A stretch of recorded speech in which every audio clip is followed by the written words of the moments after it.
जय माता दी। गुरुवार के दिन हम सभी को ये कार्य नहीं करने चाहिए जिनसे माता लक्ष्मी रुष्ट हों और हमारे घर परिवार में गलत असर पड़े। तो ये कौन से कार्य हैं? इन कार्यों के बारे में बात करें तो गुरुवार के दिन आपको घर में पोंछा नहीं लगाना चाहिए, क्योंकि ऐसा करने से माता लक्ष्मी क्रोधित होती हैं। और गुरुवार के दिन अगर आप पोंछा लगाते भी हैं तो इसे बिल्कुल भी शुभ नहीं माना जाता है। अगर कोई विशेष कार्य हो, त्यौहार हो, घर में कोई मेहमान हो, शादी वगैरह हो तो आप इस काम को कर सकते हैं, लेकिन जैसे कि हर गुरुवार को लगातार पोंछा नहीं लगाना चाहिए। गुरुवार के दिन आपको भूल कर भी घर का कबाड़ नहीं बेचना चाहिए। बहुत लोग होते हैं कि घर में कबाड़ इकट्ठा होता है और उसे गुरुवार के दिन कबाड़ी को बेच देते हैं। तो गुरुवार के दिन कबाड़ बिल्कुल भी नहीं बेचना चाहिए, क्योंकि घर की सुख समृद्धि नष्ट हो जाती है और तरक्की में बाधाएं आने लगती हैं और हमारे आगे बढ़ने के रास्ते रुक जाते हैं। तो इस बात का ध्यान रखें कि गुरुवार को कबाड़ा बिल्कुल भी ना बेचें। गुरुवार के दिन आपको कपड़े धोना, जाले साफ करना और बाल कटवाना जैसे कार्य भी नहीं करना चाहिए।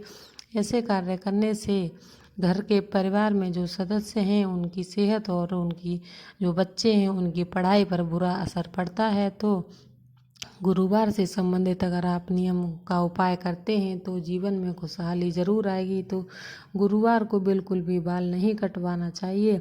गुरुवार के दिन महिलाओं को बाल नहीं धोने चाहिए, क्योंकि ऐसा करने से संतान, पति और उसके घर पर बहुत ही बुरा प्रभाव पड़ता है।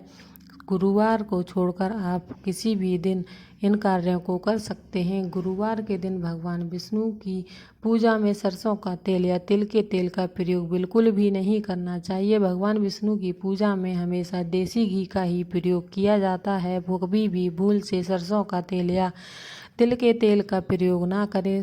गुरुवार के दिन केले के फल का पूजन किया जाता है, इसलिए गुरुवार को केले के फल का सेवन नहीं करना चाहिए, क्योंकि इस दिन केले के वृक्ष की पूजा और की जाती है। तो ऐसी मान्यता है कि केले के वृक्ष में भगवान विष्णु का वास होता है।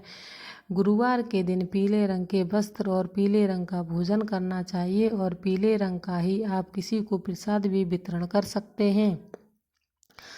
और गुरुवार के दिन आप जब नहाते हैं तो पानी में थोड़ी सी हल्दी और गंगाजल डालकर स्नान करना चाहिए। आज के दिन व्रत रखने वाले लोगों को सत्यनारायण भगवान की कथा जरूर सुननी चाहिए। अगर आपको कोई कथा सुनाने वाला नहीं है तो आप खुद भी पढ़ सकते हैं। अगर आप खुद पढ़ नहीं सकते हैं तो किसी से आप कथा करवा के उसे सुन भी सकते हैं।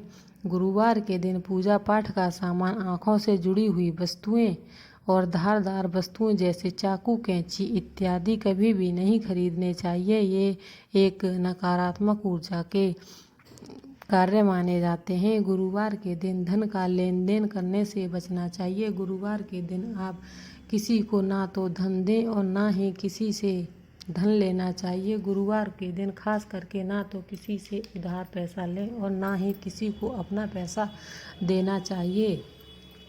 गुरुवार के दिन आप कभी भी किसी भी गरीब या परेशान व्यक्ति को नहीं सताना चाहिए और भगवान विष्णु और बृहस्पति देव दोनों का ही आपको ध्यान करके पूजा में सत्यनारायण भगवान की कथा में पूरी श्रद्धा और भक्ति से अपना मन लगाना है। और अगर हमारे जीवन में बृहस्पति ग्रह अशांत है तो हमारे जीवन में खुशहाली ही रहती है। जीवन में बृहस्पति देव को शांत करना बहुत ही एक कठिन कार्य होता है। बृहस्पति देव को शांत करने का एक आसान सा उपाय है कि आप गुरुवार के दिन जो ये कार्य बताए गए हैं तो उन कार्यों को ना करें।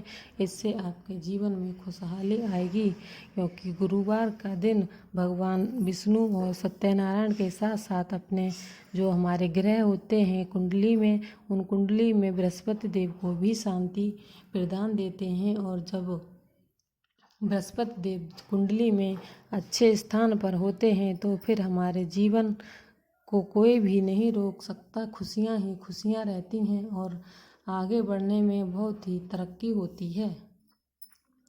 अगर आपको वीडियो ठीक लगी हो तो वीडियो को लाइक शेयर ज़रूर कीजिए। चैनल पर न्यू है तो चैनल को सब्सक्राइब ज़रूर कीजिए। जय माता दी।